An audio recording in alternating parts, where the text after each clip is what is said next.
Hugh Everett, who was a graduate student when he invented this idea in the 1950s, said, look, when you measure that electron, what happens physically? Okay, so hit us with this many worlds theory. Okay, so think about this electron. You say that it could be either spin up or spin down.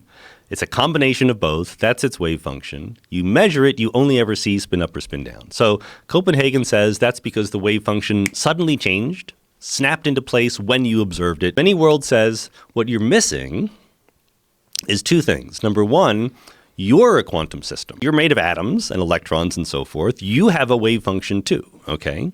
So you're secretly treating yourself as a classical thing when you make that measurement, but you really should be treating yourself quantum mechanically, right? And the other thing is something that Einstein invented, namely called entanglement. It says that there's only one wave function for the whole universe.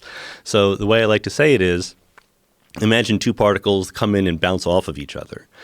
Either one has a wave function and it's unpredictable exactly what angle it's going to go off at. So both of the particles that go off, you don't know where they're going.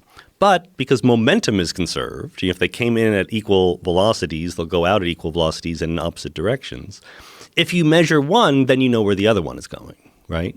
That's entanglement. The observed state of one system can be related to the observed state of another system. You're a quantum system, and quantum systems can be entangled with each other. So Hugh Everett, who was a graduate student when he invented this idea in the 1950s, said, look, when you measure that electron, what happens physically? Like, forget about you're a person, you're conscious, all of that BS. Like, you're a physical system, you obey the Schrodinger equation. You are a quantum mechanical system, you obey the laws of physics.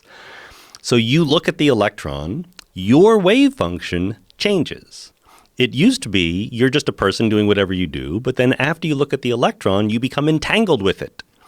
And it splits. So there is one part of the wave function that says the electron was spinning clockwise and you measured it spinning clockwise.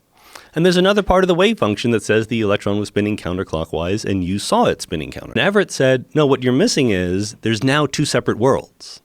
Both of those part of the wave function are real, but they're different worlds. They will never interact with each other again. What happens in one part of the wave function will not affect what happens in the other part. So now there's a version of you that saw the electron spinning clockwise, and there's another version of you that saw it spinning counterclockwise. And that's just taking seriously the prediction of quantum mechanics. It's not adding any extra stuff, any extra worlds, anything like that.